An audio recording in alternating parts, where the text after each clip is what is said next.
अरे कौरवों के वंशज दुर्योधन के भ्राताओ, युद्ध अवश्यंभावी है, रोको या पछताओ। नमस्कार, मैं जनवक्ता श्री ओम गौतम। मैं ऐसा इसलिए कह रहा हूं कि कॉलेजियम को लेकर हमने आपको खबर दी कि मैथ्यूस नेंदुपारा ने सुप्रीम कोर्ट में याचिका लगाई और ऐसे समय पर लगाई कि जब सीजीआई के पास कोई चारा नहीं रह गया था उस याचिका पर हामी भरने की। लेकिन दूसरी तरफ कॉलेजियम को लेकर जो वकीलों के संगठन हैं, खासकर सुप्रीम कोर्ट बार एसोसिएशन की तरफ से अब जो बयान आया है या उसके अध्यक्ष ने जो बयान दिया है, उससे आप समझ सकते हैं कि वकीलों के तमाम संगठन, खासकर हाई कोर्ट्स और सुप्रीम कोर्ट की जो बार एसोसिएशंस हैं, वो कॉलेजियम के साथ पूरी मजबूती के साथ खड़े हुए हैं। इसकी वजह यह है कि कॉलेजियम से जो लोग जज बनकर हाई कोर्ट या सुप्रीम कोर्ट पहुंचते हैं, वास्तव में वो वकील ही होते हैं और वकील से वो लोग प्रमोट होकर हाई कोर्ट के जज बन जाते हैं। अगर सुप्रीम कोर्ट प्रमोट नहीं हो पाए, क्योंकि सुप्रीम कोर्ट में तो लिमिटेड जगह है, हाई कोर्ट्स में जजों की जो स्वीकृत संख्या है वो 1122 है, जबकि सुप्रीम कोर्ट में अभी केवल 34 की संख्या ही स्वीकृत है। यानी कि 1000 से ज्यादा जज ऐसे हाई कोर्ट में होते हैं जो रिटायर होने के बाद फिर से वकील बन जाते हैं। और यही वजह है कि सबसे ज्यादा कॉलेजियम का समर्थन ये जो वकीलों के संगठन है वही करते हैं। एनजेएसी को खारिज करने का जब मामला सुप्रीम कोर्ट में चल रहा था तो उसमें याचिकाकर्ताओं में सुप्रीम कोर्ट बार एसोसिएशन भी थी, हाई कोर्ट्स की बार एसोसिएशंस भी थी। तमाम वकीलों के संगठन कॉलेजियम के समर्थन में खड़े हुए थे। यही वजह है कि अब सुप्रीम कोर्ट बार एसोसिएशन के अध्यक्ष विकास सिंह ने संविधान दिवस पर एक बहुत बड़ा झूठ बोल दिया है। अब मैं ये बात कहूंगा तो हो सकता है वो मेरे खिलाफ डिफेमेशन का केस भी फाइल कर दें, कंटेम्प्ट ऑफ कोर्ट का केस भी हो सकता है, लेकिन वो करते रहें, हमें इससे कोई डर नहीं लगता है, क्योंकि हम जानते हैं कि हम जो कुछ भी कहे और कर रहे हैं वो राष्ट्र के लिए हमारा कर्तव्य है और उसे पूरा करने से हम पीछे नहीं हटेंगे। हम ऐसा इसलिए कह रहे हैं कि विकास सिंह ने यह कहा है कि जो कॉलेजियम सिस्टम है वो अब तक का और आज का सर्वोत्तम सिस्टम है, यानी it is the best system for the appointment of जजेस। अब आप सोचिए कि जिस सिस्टम की चारों तरफ बुराई हो रही है, इसको बनवाने वाले वकीलों ने इसको गलत माना। इसमें जो वकील शामिल था वो जब कानून मंत्री बना तो संसद में इसके खिलाफ एक कानून उसने प्रस्ताव किया। बाद में जब वो भारतीय जनता पार्टी की सरकार बनी तो एनजेएसी बनने में पूरी की पूरी संसद इसके पक्ष में थी और उसमें बहुत सारे सुप्रीम कोर्ट के वकील भी थे। लेकिन विकास सिंह ने कह दिया है कि ये सर्वोत्तम व्यवस्था है और इसके जो एमओपी अभी पेंडिंग पड़ा हुआ है, यानी कि प्रोसीजर, मेमोरेंडम ऑफ प्रोसीजर, उसको जल्द से जल्द अंतिम रूप दिए जाने की जरूरत है। अब ये ऐसा क्यों कर रहे हैं उसकी आप वजह समझ लीजिए कि सुप्रीम कोर्ट में ज्यादातर जो सीनियर एडवोकेट्स हैं वो हाई कोर्ट के जज रह चुके हैं और यही वजह है कि 4 बार सुप्रीम कोर्ट बार एसोसिएशन का अध्यक्ष होने के बाद भी विकास सिंह खुलेआम ये झूठा दावा करते हुए नजर आ रहे हैं। अगर वास्तव में ये जो कॉलेजियम सिस्टम है वो सर्वोत्तम रहा होता तो भारत में ये 35 साल से चल रहा है, अभी तक दुनिया के किसी भी देश ने, यहां तक कि उन देशों ने भी जिन देशों के सीजीआई को भारत सरकार ने कॉन्स्टिट्यूशन डे पर गेस्ट के तौर पर बुलाया था, यानी कि केन्या, भूटान, नेपाल और श्रीलंका जैसे देशों ने भी इसको नहीं अपनाया है। दुनिया के किसी भी देश में यह सिस्टम लागू नहीं है और तो और जुडिशरी को छोड़कर किसी अन्य डिपार्टमेंट में भी ये कॉलेजियम सिस्टम यानी कि 5 उस फील्ड के या उस डिपार्टमेंट के सबसे बड़े अधिकारी मिलकर बाकी के अधिकारियों का चयन कर लें, ऐसी दुर्व्यवस्था कहीं भी लागू नहीं है। उसके बावजूद एक senior advocate supreme court bar association के अध्यक्ष की हैसियत से ये दावा अगर करता है कि ये सर्वोत्तम व्यवस्था है, तो फिर आप इसको झूठा नहीं कहेंगे तो और क्या कहेंगे। आप इस पर अपनी राय जरूर दीजिए। हम आप सभी से कहेंगे कि जितने लोग वीडियो से सहमत होते हैं, लाइक करते हैं, वो प्लीज एक कमेंट जरूर लिखिए, चाहे वो आपका एक लेटर का ही कमेंट हो। आप वाई या एन लिख सकते हैं, यानी कि आप हमसे सहमत हैं या एन से असहमत हैं, लेकिन कमेंट जरूर करिए। कमेंट करने से ये होगा कि ये जो यूट्यूब का एल्गोरिदम है उसमें ये ज्यादा जाएगा और ये वीडियो ज्यादा से ज्यादा लोगों तक पहुंच इसकी बनेगी। साथ ही साथ जिन लोगों ने सब्सक्राइब नहीं किया हुआ है वो सब्सक्राइब करें और हाइप करें, लाइक करें। देखिए, हम ये जो कुछ कर रहे हैं वो सिर्फ और सिर्फ इसलिए कर रहे हैं कि ये आज देश की सबसे बड़ी समस्या है और हमने इस देश का अन्न खाया है, पानी पिया है। हमारा सबसे बड़ा कर्तव्य होता है कि अपनी मातृभूमि, अपने समाज के लोगों की सबसे बड़ी समस्या को दूर करने में अगर हमारा कोई योगदान हो सकता है तो हम उसको जरूर करें। इसलिए हम आपसे बार बार कहते हैं कि प्लीज हमारे साथ बने रहिए। बहुत से लोग सवाल करते हैं कि ये हो नहीं रहा है, हमने कमेंट कर दिए।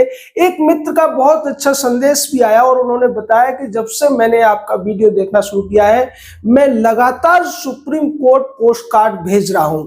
ये बहुत अच्छी बात है, हम उनको धन्यवाद देंगे, बधाई देंगे। जवाहर सिंह उनका नाम है और उनके लिए हम ये कहेंगे कि आप जैसे लोगों की ही जरूरत है। हालांकि वो ये जानते हैं कि उनकी चिट्ठियों से कुछ भी नहीं होने वाला है, उसके बावजूद अगर उन्हें विश्वास है कि ऐसा होगा तो बाकी लोग भी अगर ऐसा करते हैं तो निश्चित मानिए कि इससे कुछ न कुछ तो होगा।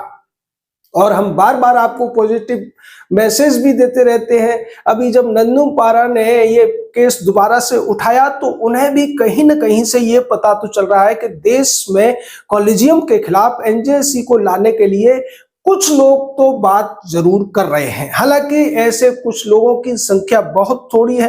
भारत में 45 करोड़ से ज्यादा लोग यूट्यूब देखते हैं, उनमें से हमारे अगर वीडियो की बात की जाए तो वो संख्या तो बहुत ज्यादा कम बैठती है। लेकिन अन्य लोगों को भी उसमें मिला दिया जाए तब भी मुश्किल से रोजाना 10 से 20 लाख लोग ही इस तरीके के वीडियो देख रहे हैं। लेकिन फिर भी इसका इम्पैक्ट बहुत ज्यादा हो रहा है और मायने इम्पैक्ट ही रखता है।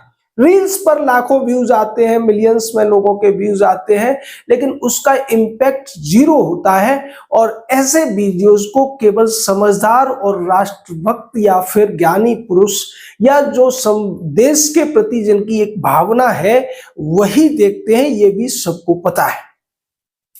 तो किस तरीके से पहले हमारे सीजीआई जो थे 52 में, वो भी दुनिया में ढोल पीट रहे थे कि कॉलेजियम व्यवस्था बहुत अच्छी है। बाद में जो भावी सीजीआई यानी कि अब के जो सीजीआई है, ये भी कई जगह यही गीत गाकर आ गए थे और अब उसी गीत को गाने का काम कर रही है सुप्रीम कोर्ट की बार एसोसिएशन। और जैसा हमने आपको बताया कि एनजेएसी का जब केस चल रहा था तो तमाम हाई कोर्ट्स की बार एसोसिएशन उस कॉलेजियम सिस्टम के पक्ष में खड़ी हो गई थी, क्योंकि उनमें से ज्यादातर जो वकील थे उन्हें उम्मीद थी कि कॉलेजियम रहेगा तो उनके जज बनने के चांसेस भी रहेंगे। वैसे ये जो सुप्रीम कोर्ट या हाई कोर्ट में सीनियर एडवोकेट होते हैं, इनको एक विशेष दर्जा मिला होता है। ये जज के बराबर की हैसियत रखते हैं और यही वजह है कि इनके द्वारा जब दलीलें रखी जाती हैं या फिर आप कहें कि इनके द्वारा जब प्रपंच के कुतर्क रखे जाते हैं तो जज उनको बड़ी आसानी से मान लेते हैं। ये एक तरीके से पैंतरेबाज होते हैं और इनकी पैंतरेबाजी से ही ज्यादातर जज हाई कोर्ट और सुप्रीम कोर्ट में अपनी सहमति व्यक्त कर देते हैं। ये आए दिन देखने को मिलता है। तमाम केसेस आप देख सकते हैं। सुप्रीम कोर्ट, हाई कोर्ट में ज्यादातर केसेस इसी बात पर डिसाइड होते हैं कि उस केस में जो बचाव पक्ष का वकील है वो कौन है, क्योंकि सरकार के पक्ष में तो चुने चुने वकील होते हैं, उनकी एक लिमिट है, वही लोग हो सकते हैं। लेकिन बचाव पक्ष की तरफ से ये जो सीनियर पैंतरेबाज होते हैं ये खड़े हो जाते हैं, और ज्यादातर सीनियर एडवोकेट जो रिटायर्ड हाई कोर्ट जज होते हैं उनकी बातें उन सामने बैठे हुए जो जज होते हैं वो कभी उनके जूनियर भी रहे हो सकते हैं, क्योंकि ये कॉलेजियम सिस्टम ऐसे ही चलता है। एक जज का रिश्तेदार या फिर उसका कोई पुराना चेला चपाटा, क्योंकि वो पहले 20 साल वकील रहा है, फिर वो अगर मान लीजिए 15 साल हाई कोर्ट का जज रहता है, तो फिर लौट के वो जब हाई कोर्ट का फिर से या सुप्रीम कोर्ट का जज से वो वकील बन जाएगा, तो फिर उनका जो चेला तंत्र है या चेलाओं का कुनवा है वो भी बढ़ता रहता है। और यही वजह है कि ये जो वकीलों की लॉबी है ये भी नहीं चाहती है कि इस देश से कॉलेजियम सिस्टम खत्म हो। वैसे अगर कॉलेजियम सिस्टम को हम हिंदी में तोड़कर देखें तो ये काले जम भी दिखाई देता है। काले यानी काले कोट वाले, और जम का मतलब तो ज्यादातर हिंदी जानने वाले जानते ही हैं, ये दूसरे अर्थों में काले जम से किसी भी तरह से कम नहीं है, क्योंकि इन्हीं की वजह से देश के अंदर करोड़ों केसेस पेंडिंग है, और सुप्रीम कोर्ट में अब पेंडिंग केसों की जो संख्या है वो 90,000 को पार कर गई है।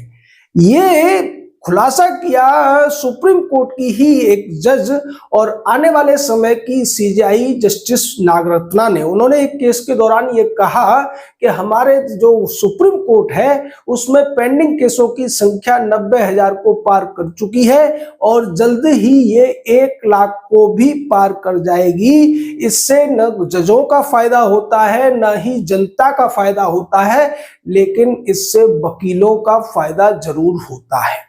अब आप सोचिए कि सुप्रीम कोर्ट की एक भावी सीजेआई ये कह रही है कि पेंडेंसी ऑफ केसेस से सबसे ज्यादा अगर किसी को फायदा मिलता है तो वो वकीलों को मिलता है, और यही वजह है कि चाहे पेंडेंसी की बात हो या फिर कॉलेजियम सिस्टम जैसी एक असंवैधानिक व्यवस्था की, उन सबको कोई बढ़ावा दे रहा है तो वो है वकीलों के जो एसोसिएशंस हैं, जो उनके गुट हैं वो।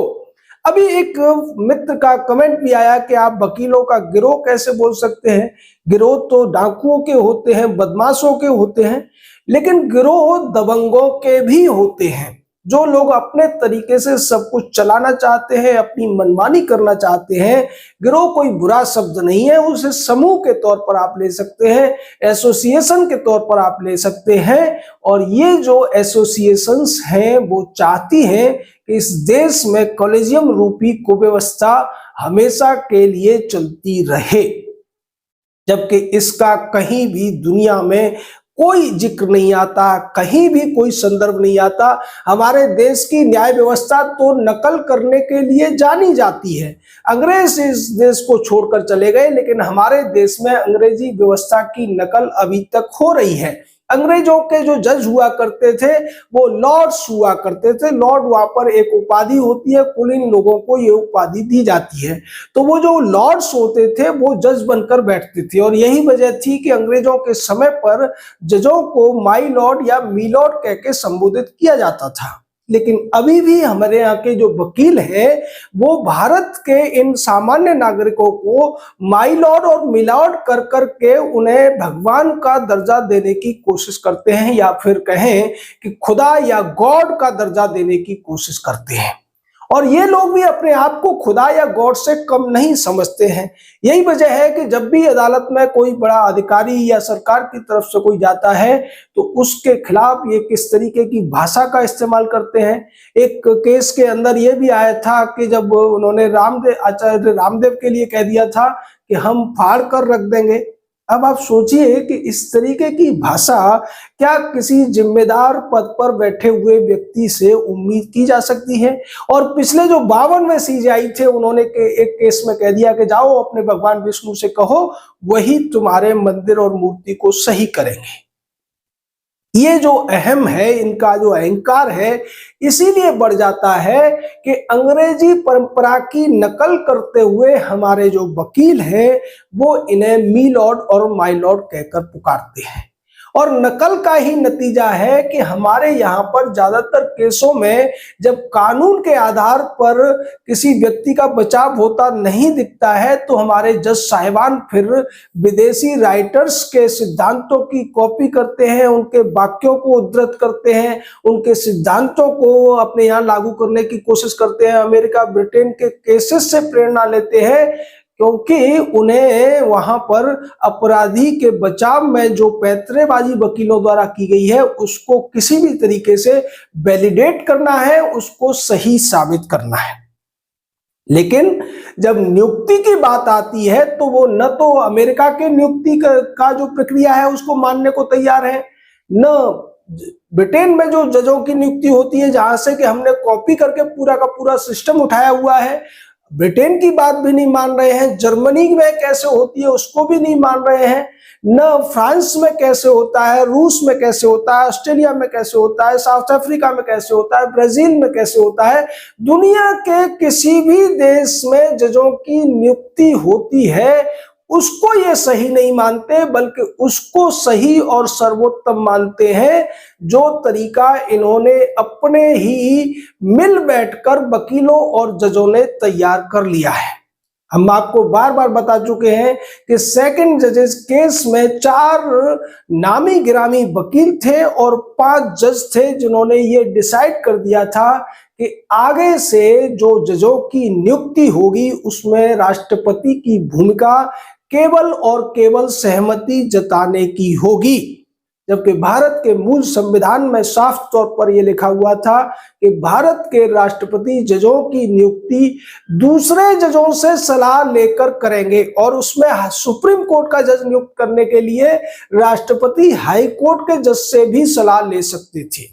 लेकिन बाद में सेकंड जजेस केस में जिस तरीके से मनमानी संविधान की व्याख्या की गई, राष्ट्रपति के अधिकारों को सीमित किया गया और न केवल राष्ट्रपति के अधिकारों को बल्कि सीजेआई के अधिकारों को भी सीमित कर दिया गया। सीजेआई का मतलब वहां पर बदल दिया गया और आगे से सीजेआई का मतलब बताया गया कि भारत के सीजेआई प्लस 2 सीनियर मोस्ट जजेस ऑफ सुप्रीम कोर्ट।